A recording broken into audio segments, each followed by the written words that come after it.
Good morning. ஒரு கேள்வி ஒன்று போட்டிருந்தான். இதை நாங்கள் ஒரு பொது தொடர்பு பெற்றாங்களா, அந்த தொடர்பை பயன்படுத்தி எடுத்தா கொஞ்சம் நல்ல கவனிங்கோ.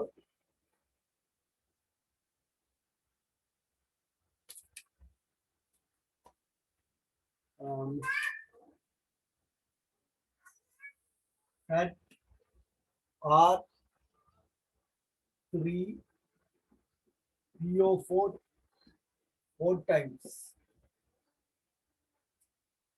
சரியா? ഇതിന്റെ நிரம்பல் கரைசல். அப்ப இந்த திண்மம் இந்த அயனோட நிரம்பல் வினையில இருக்கும். செட்டார் இது 4 என்பதால கட்டியன் 4+. இது சட்டன் அல்ல, இது வேற மூலம் செர்கோனியம். இது PO4 3- அயன். PO4 3-.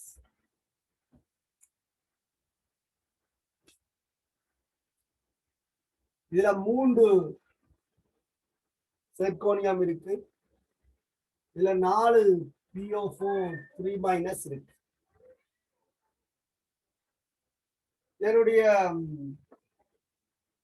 கரைதிறனுக்கான கோவையை கரைதிறன் பெருக்கத்தோட தொடர்படுத்துற சம்பந்தமாக கதைச்சிருந்தான். இது இதனுடைய பீசமான குணகம் அதிண்ட கியூப் தர இதனுடைய பீசமான குணகம் அதிண்ட 4ஆம் அடுக்கு. சரிதான்? முழுவதன் ரெண்டின்றையும் கூட்டுத்தொகை. இது 3, இது 4, 7 நிகர்மாறாக இருக்கும். இதுதான் இந்த கரைதிறனின் ஒரு பொது தொடர்பு. அப்ப நாங்கள் இதை S என்று எடுத்து, இதை 3S என்று எடுத்து, இதை 4S என்று எடுத்து கோவையில ஒன்றை பிரதியிட்டு S எழுத மாற்றம் செய்தாலும் இந்த தொடர்பு தான் எங்களுக்கு கிடைக்க போகும். சரியா? ஒரு கவனிச்சு பாருங்க. இதுன்ற கரைதிறன் S என்று சொன்னால் செர்கோனியம் 4+ இந்த கரைதிறன் 3S செறிவு 3S ஆக இருக்கும். இதனுடைய செறிவு 4S ஆக இருக்கு. அப்ப நாங்கள் ஏற்கனவே என்ன செய்திருக்கோம்? KSB கோவை எழுதி இருக்கிறோம். KSB செட்டார் 4+ இந்த செறிவின் 3ஆம் அடுக்கு, PO4 3- இந்த செறிவின் 4ஆம் அடுக்கு என்று சொல்லி. இதுல KSB தரப்பட்டிருக்கு. இதுக்கு பதிலாக 3S இந்த 3ஆம் அடுக்கையும், இதற்கு பதிலாக 4S இந்த 4ஆம் அடுக்கையும் பிரயோகிக்க போறோம். அப்ப உங்களுக்கு இப்ப KSB ഇതിന്റെ கணம் 3ന്റെ கணம் தர ഇതിന്റെ 4ஆம் அடுக்கு 4ന്റെ கணம் தர S ന്റെ 3ஆம் அடுக்கு, S ന്റെ 4ஆம் அடுக்கு. அவ கூட்டினால் S ന്റെ 7ஆம் அடுக்கு வந்து வரும். இதைத்தான் நாங்கள் இங்க எழுத மாட்டேன் செய்யறோம். அப்ப S ന്റെ 7ஆம் அடுக்கு சமன் KSB இன் கீழ் 3ന്റെ 3ஆம் அடுக்கு 4ന്റെ 4ஆம் அடுக்கு. ஆகவே கரைதிறன் S-க்கு தொடர்படுத்தும் போது இது கனம்பூலப்படுத்துற மாதிரி வரும். சரிதான்? மடக்கு இடத்துல மடக்க போறமானது 7ஆல பிரித்து முரண் மடக்க பார்க்க வேண்டி வரும். அப்ப KSB இன் கீழ் 3ന്റെ கணம் தர 4ന്റെ 4ஆம் அடுக்கு முழுவதன் 1/7. இதைத்தான் நாங்கள் இந்த பொது தொடர்பை பயன்படுத்தி எடுத்துறாங்க. இவ்வளவு வேலையும் செய்துதான் நாங்கள் இந்த தொடர்பு எடுக்கணும். ஆனால் இந்த பட்டல்ல இருந்து நாங்கள் இந்த விஷயத்தை கற்றுக்கொள்ளலாம். இது எங்களோட ரிசோர்ஸ் புக்ல தரப்பட்டிருக்கு. ஆகவே இப்படி ஒரு பெரிய அயனாக்கத்துடைய கரைதிறனை பற்றி கருதுவாங்களான்னு சொல்லி கூட யோசிக்கல. அது அப்படி ஒரு விஷயம் கன்சிடர் பண்ணப்பட்டிருக்கு. ஆகவே நாங்கள் எல்லாத்துக்கும் தயாராக தான் இருக்க வேணும் எக்ஸாம். அப்ப கரைதிறன் KSB-யோட எப்படி தொடர்பட்டிருக்கா அதிண்ட பீசமான குணங்களையும் உள்ளடக்கியதாக இருக்கு. அப்ப பீசமான குணங்களை அதிண்ட பற்றி போட்டு கூட்டி நிகர் மாற போட்டு விட்டோம்னா சரி. சரியா? அடுத்த கேள்வி என்னன்னா, கொஞ்சம் சேர்வைகளுடைய கரைதிறன்கள் தரப்பட்டிருக்கு. அதனுடைய கரைதிறன் பெருக்கங்களை காண சொல்லி கேட்டிருக்கேன். நான் அந்த கேள்வி உங்களுக்கு போடையில இந்த கேள்வியை நாங்கள் ஒவ்வொன்றா செய்வோம். சில பேருக்கு விளங்கும், சில பேருக்கு விளங்காது. ஆகவே 2 கேள்வி செய்யும் போது ஓரளவுக்கு இன்னும் விளக்கம் பெறப்படும். சரி, இப்ப அந்த கேள்வியை நீங்கள் இனிமேல் நீங்கள் தரப்பட்ட எந்த ஒரு சேர்வைக்கும் கரைதிறன் பெருக்கத்தை நீங்கள் பார்ட் பண்ணுக்கு இப்படி எடுத்துக்கொள்ளலாம். கரைதிறன் பெருக்கத்தையும் கரைதிறன். ஆனால் ஸ்ட்ரக்சர் இசையில வந்தா நீங்க இந்த மாதிரி செய்யலாம். நல்ல இந்த சமன்பாட்டுக்கு ஒரு பிரதி புள்ளி இருக்கு, பிரதியீட்டுக்கு ஒரு புள்ளி இருக்கு, அடுத்த இந்த விடைக்கு புள்ளி இருக்கு. அப்ப நீங்கள் அதை எடுக்கும்.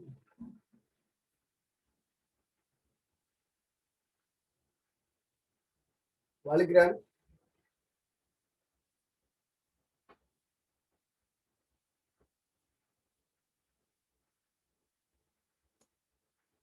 இந்த பொது தொடர்பு எடுத்தது எந்த விதமான செய்வல்களும் இல்லாமல் இதை எடுக்கிறதான். இதை பெருக்கிங்கன்னு சொன்னால் உங்களுக்கு 6912 வருது. அப்ப கேஎஸ்பி சமன் 6912 முழுவதன் 1/7 அடுக்கு வருது. கனவேருக்கு இது சரியா வந்திருக்கு. ஆனால் போன மெதட் தான் அவே அந்த வளமையான மெதட்ல போய் செய்திருக்கு. நம்ம அடுத்த பட்சமா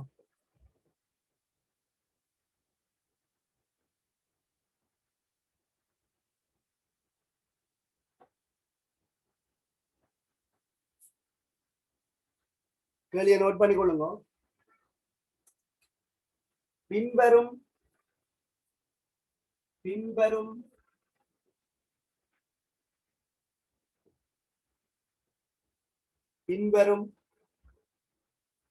அரிதில்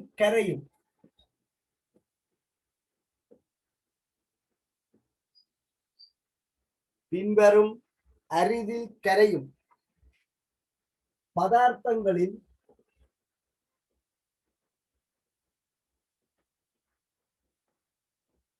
பின்வரும் அரிதில் கரையும் பதார்த்தங்களின்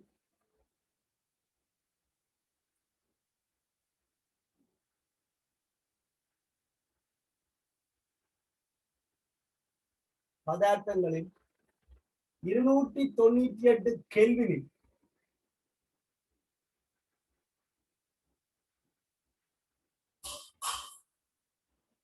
அவற்றின் கரைதிறன்கள் தரப்பட்டுள்ளது. அவற்றின் கரைதிறன்கள்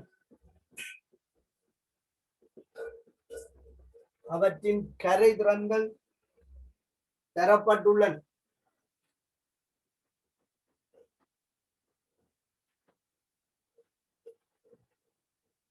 கரைதிறன்கள் தரப்பட்டுள்ளன. கரைதிறன் பெருக்கங்களை காண்க. கரைதிறன் பெருக்கங்களை காண்க.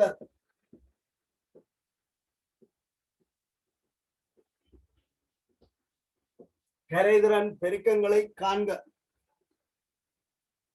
இதுல பதார்த்தம் இதை நோட் பண்ணிக்கொள்ளுங்க. நாங்கள் தனித்தனியா செய்வோம். கரைதிறன் உங்களுக்கு கேஎஸ்பி கேட்டு நாங்கள் வெளியில செய்துட்டு இதுல வந்து பிரதிட்டு கொள்ளுவோம்.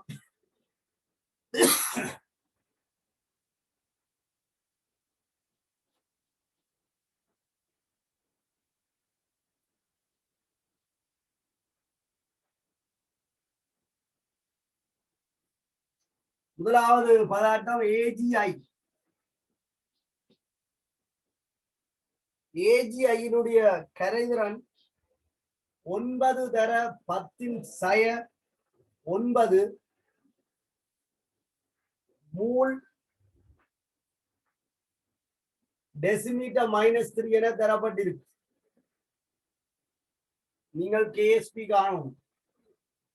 இரண்டாவது பதார்த்தம் Ag2CO3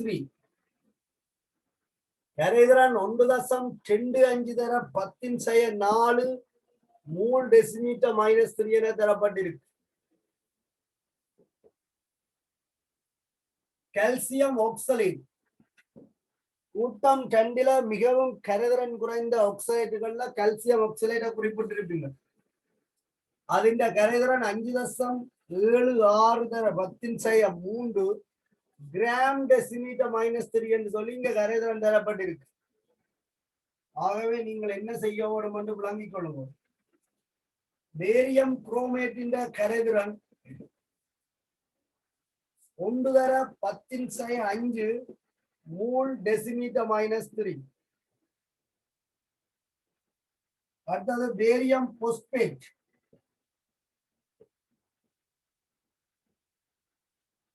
1 தர 10⁻4 மூல் டெசிமீட்டர் -3. இந்த பதார்த்தங்களுடைய கரைதிறன்கள் தரப்பட்டிருக்கு. கரைதிறன் பெருக்கங்களை நீங்கள் கணிக்க வேண்டும். சரியா? கொஞ்சம் செய்து பாருங்க. அந்த கேப்புக்குள்ள நான் கொஞ்சம் பேர்கிட்ட கேள்வி எடுப்பேன்.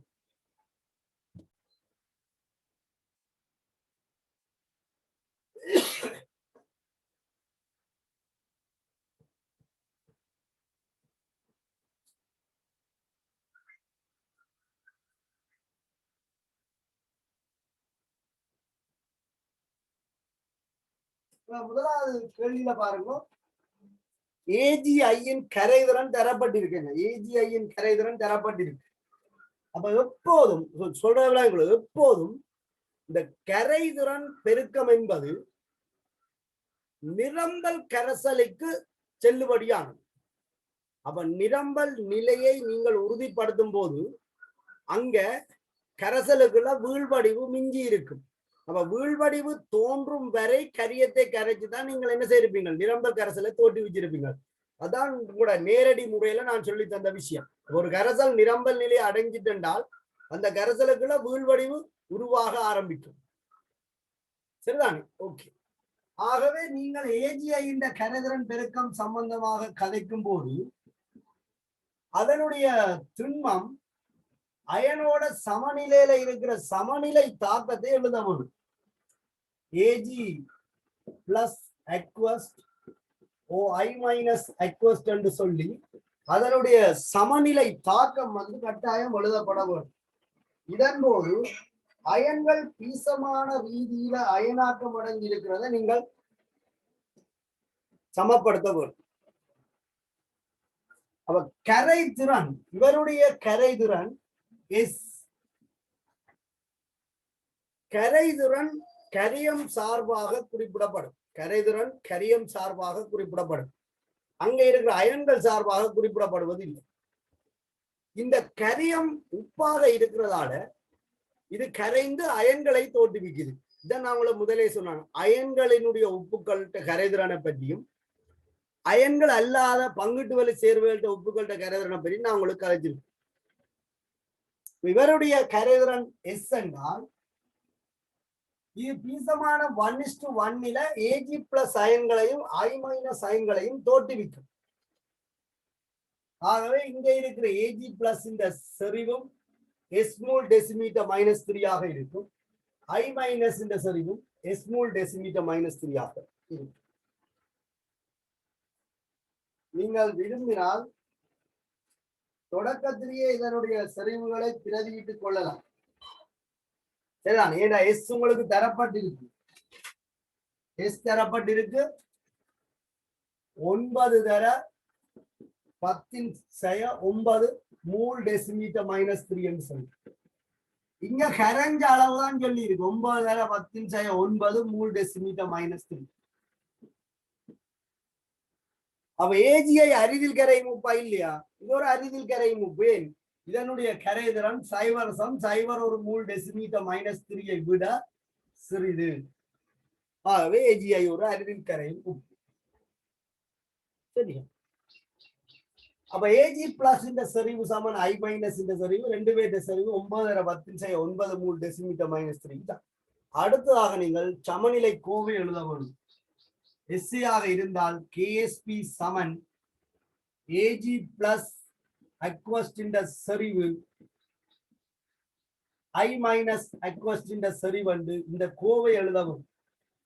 இங்க ஏஜி பிளஸ் இந்த செறிவு சமன் ஐ மைனஸ் இந்த செறிவு அது சமன் 9 தர 10⁻9 என்று குறிப்பிட்டால் பிரதியிடும் போது 9 தர 10⁻9 மூல் டெசிமீட்டர் -3 ஈசமான 1 என்பதால வலுவேட்டீங்க வேற அடுத்த வரைக்கும் 9 தர 10⁻9 மூல் டெசிமீட்டர் -3 என்பது 9 81 வேற 10⁻18 நாங்கள் விஞ்ஞான முறை குறியீட்டில் எழுதலாம்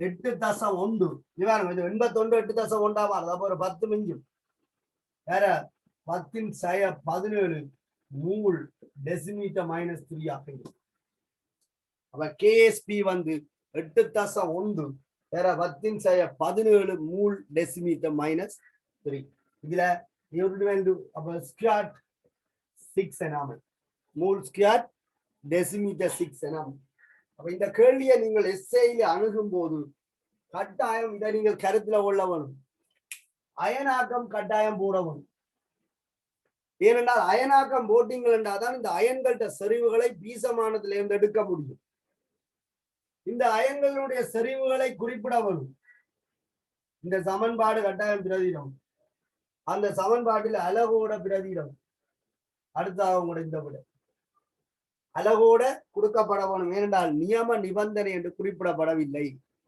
ஆகவே அலகோட விடை எழுதி கொள்ளுங்கள் சரியா அப்ப கரைதிறன் தரப்படும் போது கரைதிறன் பெருக்கத்தை நாங்கள் காண தெரிய வேணும் இதே போல மிச்ச 4 கேள்விகள் இருக்கு நாங்கள் ஒரு சில கேள்விகளை பார்ப்போம் அப்ப இன்னும் கொஞ்சம் கேள்விகளை நாங்கள் பார்த்து கொண்டு அடுத்ததையும் பார்க்கலாம் அப்ப அடுத்த கேள்வி Ag2CO3 Ag2CO3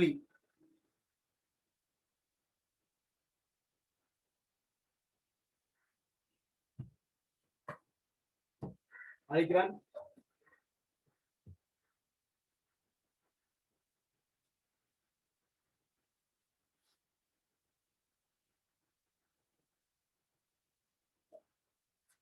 அப்ப நீங்க Ag2CO3 என்ன போடணும் அயனாக்கம் போடணும் Ag2CO3 பௌதிக நிலைகள் மிக முக்கியம் பிசிக்கல் கெமிஸ்ட்ரியை பொறுத்தவரையில ஈசமான ரீதியில தாக்கம் சமப்படுத்தப்பட்டிருக்க வேண்டும் பௌதீக நிலையும் போடப்பட்டிருக்க வேண்டும் இன்ஆர்கானிக்ல ஒரு இடத்துல குறிப்பிடப்பட்டிருக்கு இந்த 6வது அலகில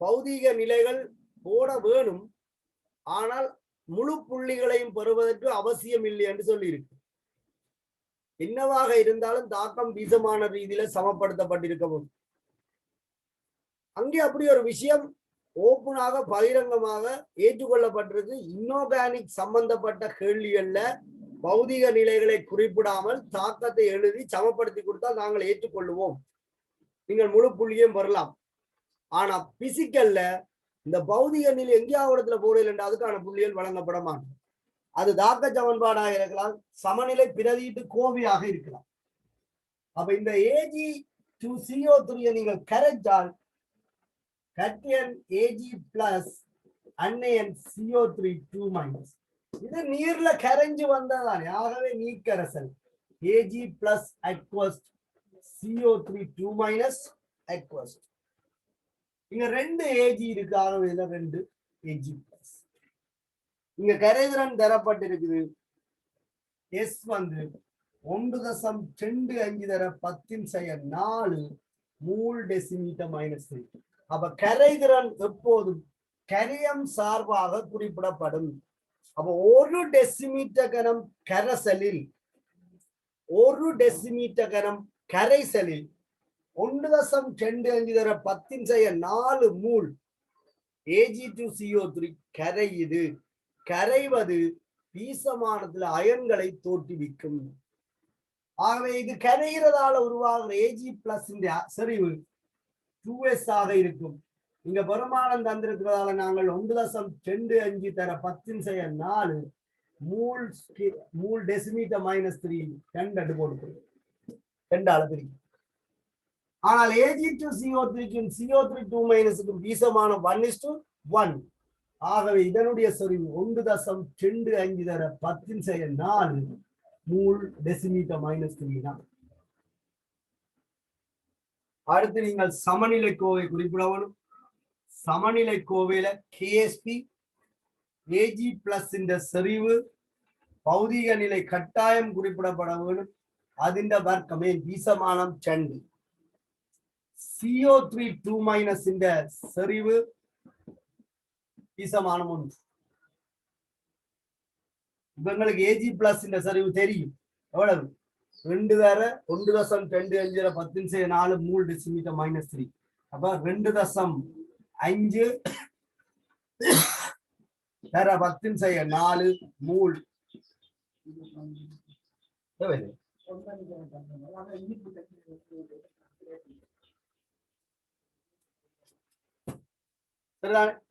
அப்ப 2.5 தர 10⁴ மூல் டெசிமீட்டர் மைனஸ் 3 முழுவதன் வர்க்கம்.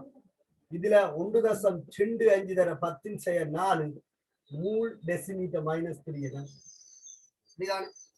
நீங்கள் சுருக்கினீங்க சொன்னால் உங்களுக்கு Ag2CO3 KSP வந்து கிடைக்கும்.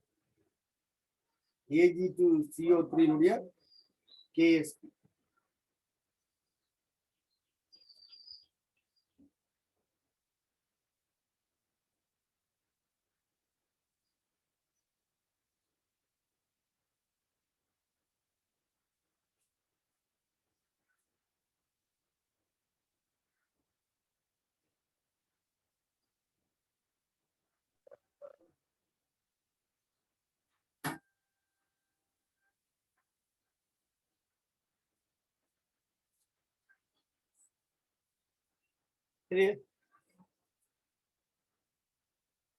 என்ன விட வேறு சுருக்கி எடுக்க.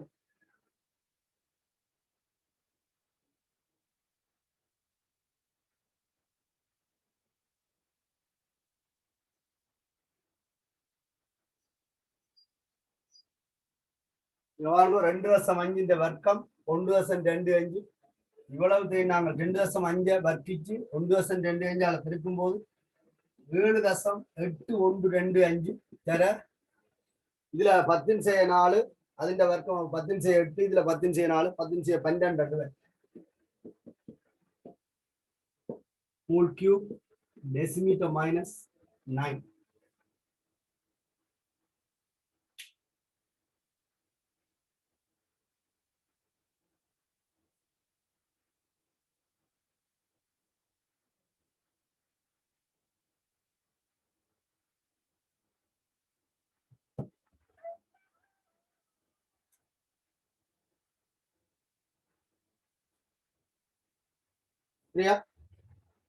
இதே மாதிரி நீங்கள்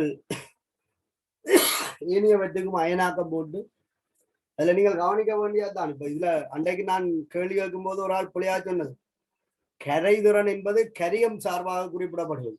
அங்க இருக்கிற அயன்கள் அது கரைகிறதால உருவாகிற அயன்கள், அது வீசமானத்துல உருவாகும். கரைதிறனுக்கு சமனாக அயன்கள் இருக்கும் என்று அவசியம் இல்லை.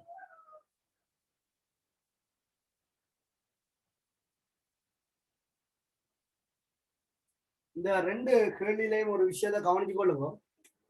இங்க முதலாவது கேள்வியில ஏஜிஐ தந்திருந்தான். இந்த ஏஜிஐ கரைதிறன் உங்களுக்கு தரப்பட்டதுக்கு 9 தர 10⁴ சொல்லு. 9 தர 10⁴ மூல் டெசிமீட்டர் மைனஸ் 3 என்று தரப்பட்டிருக்கு.